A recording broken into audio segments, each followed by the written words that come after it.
Well, let me just say that Instant Warfare was one hell of a show.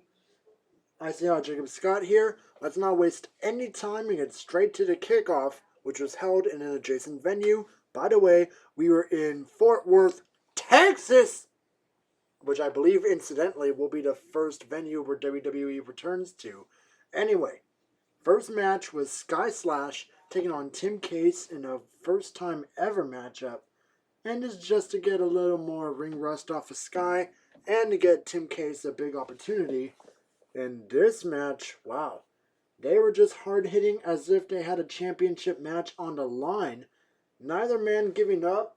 Psycho Crushers, flying neck breakers, big Uranagis, none of them were able to put the other man away.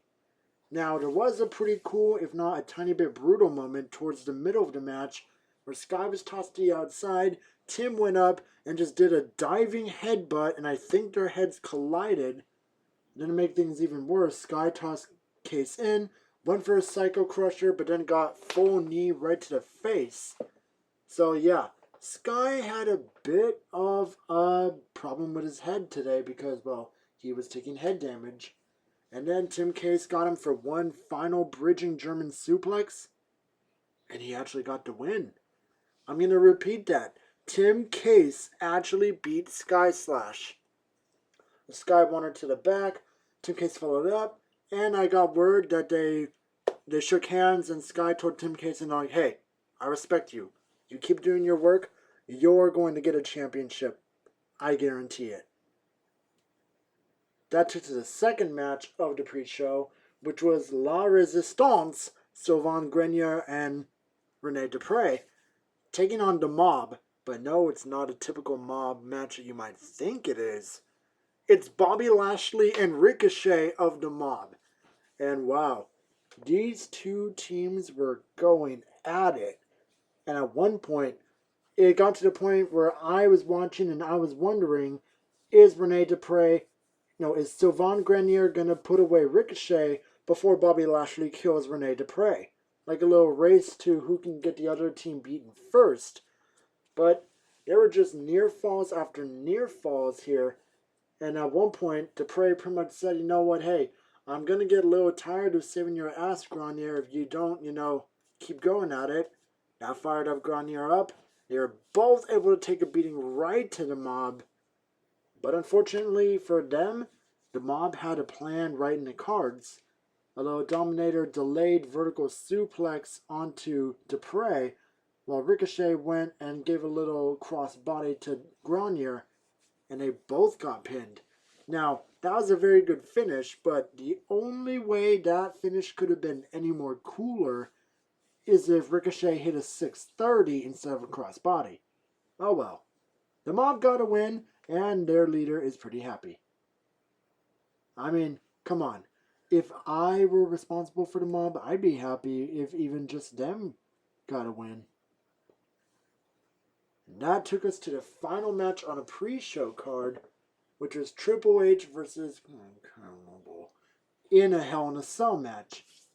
Now, Triple H was really taking it to Kyle Noble at first, but eventually all it took was a couple disobedient knees and Noble sacrifices to make Triple H start stumbling. Noble was able to suplex Triple H through the cell wall to the outside. They try to climb up the cell wall. Triple H shoves Noble to the floor. That's one hell of a bump. So they keep climbing. Noble was able to hit a Noble sacrifice onto the cell to make Triple H fall through it. And then that didn't put away Triple H, but one more Noble sacrifice got the win. And Kyle Noble is now a part of that triple threat match. That will take us to the main card in a different arena, same city, with the first match being good old Bill Watchad and Soldier Maximus defending the LOA Wolf Tag Team titles against the Vigilantes, number 1 and number 2. Okay, at some point, I'm going to see them without their masks, and I'm going to know exactly what their names are. Anyway, this was actually not a squash match like I feared it would. Maybe the last time these two faced off, it really gave Bill Watchad and Maximus a real reminder that they can whoop the Vigilantes' asses. And I'll say this, whoop their asses they did. Early on, Vigilante number 1 was actually taking a beating. Like, he got down to red before he was able to tag into number 2. Who I will say, he's pretty much the game changer of the Vigilantes. And both teams are really pushing at it. And Bill Watchad was always coming into clutch, no matter how badly they tried to beat him down after he broke up a pin. But eventually, the end result that we all kind of saw coming happened, where number 2 was able to get Maximus into that lifting triangle choke. Maximus passed out. Therefore, your new LOA Wolf Tag Team Champions, the Vigilantes. Let's wash that match out of my mouth with the second match being Kiyu taking on Chris Crimson in a match that I believe is going to end their rivalry. Now, Crimson really utilized his speed here, and come on, he really had to do it, because, may I remind you, a couple weeks ago, he took a sledgehammer right to the ribs, and I'm going to be surprised if they're not still hurting. Now, Crimson was able to get Kiyu down and almost for the count, but once Kiyu got back up, he really laid a power game, even dropping Crimson with a Kiyu smash. That did not get him the pin, by the way, and the Kiyu driver got blocked, which led for Chris Crimson to do his Respect the Underground combo, the super kick into the bridging German suplex. 1, 2, 3. Chris Crimson is the winner of this little rivalry, which means right now I'm looking at 2-0. Yay. Now the third match, this was the last man standing match to determine the winner between Gavin Watkins and Chris Bay. By the way, those of you who don't know what a last man standing match is, you have until the referee's count of 10 to get back up, and if you cannot, you are ruled knocked out, and your opponent is the winner. Now, this was, I will admit, a kind of short match, but it was a really, really good one. Both of them really bringing the heat. It's pretty much a matter of who can hit their opponent in a way that they can be fully knocked out beforehand. And it was a very good match, and right at the end, Watkins is going to go for the Ching Ching Bling Bling DDT. He completely missed. A little backward spin kick from Chris Bay, and then that wasn't it. He took Watkins, put him on a table, 20-18 splashed him through it, and Watkins just gave up. He didn't feel need to continue anymore. So, that means your winner by knockout, Chris Bay. Now the fourth match, this was a regular match online. It was a no-holds-barred match, which means any fucking thing goes. And this was between AJ King taking on MCon, one half of the Wolfgate Tag Team Champions, because Diamond Knight is still on vacation. I really hope he's enjoying it, by the way. Now, these guys went to fucking war. They just wouldn't stay down no matter what was thrown at them.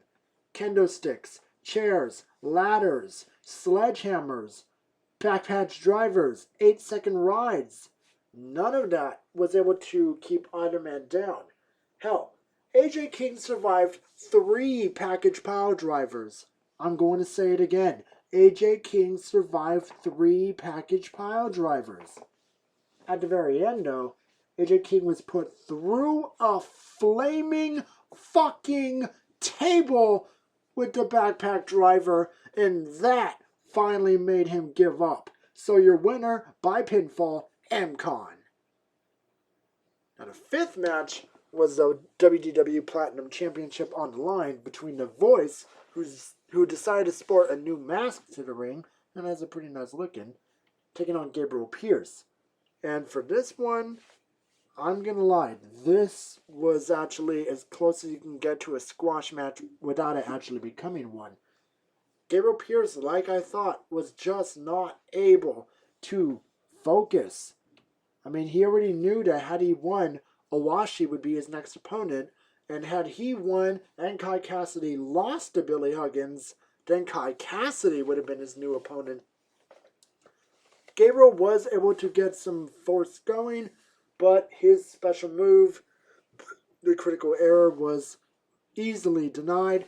And the voice was able to easily drop him with that powerbomb across his knees. 1, 2, 3?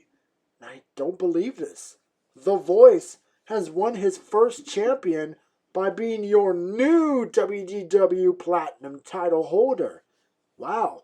I honestly didn't think The Voice had anything going for him other than to scare people, but obviously I have been mistaken.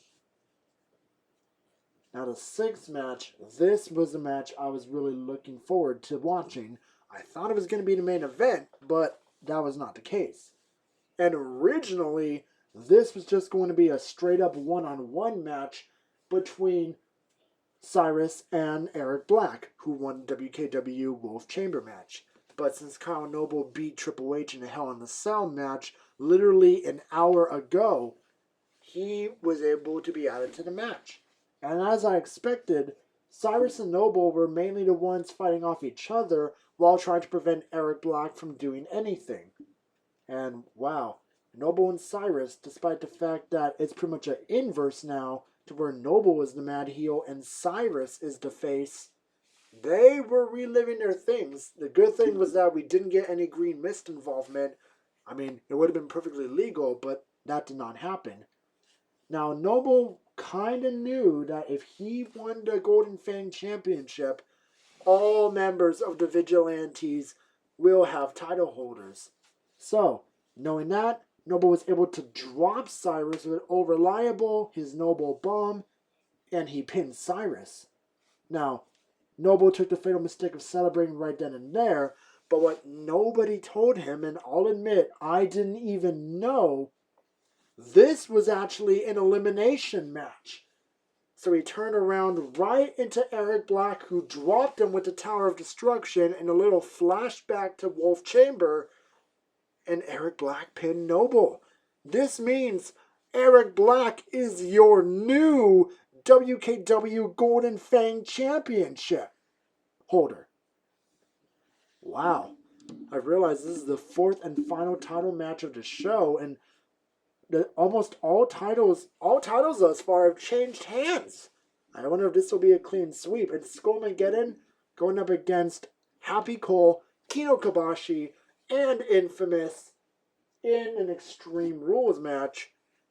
And honestly, I think this has to be the quickest main event in a long time. It was by no means a letdown because of the ending, which that was the only thing I really remember from that match because I was still marking out about Eric Black being your new Golden Fang champion. So I'm just going to cut right to it. So while Skullmageddon was dealing with Happy Cole on the outside, Kino Kobashi was able to plant Infamous through a wooden table propped in the corner. And then Kino Kobashi was able to try to pick Infamous up. Skullmageddon just grabbed a chair and committed murder in the ring. Okay, I'm not going to be so dramatic, but really, he nailed Kino Kobashi in the back of the head with the chair, so Kino Kobashi would have to be moved to the back of the shed after getting pinned because he essentially got knocked out.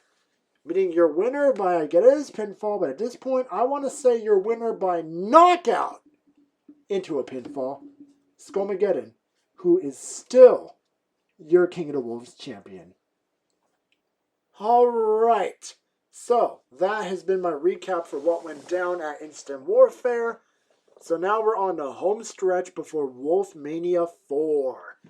Till next time, I see Hot Jacob Scott saying fuel to fire, fear to cold, and most importantly, have a good day.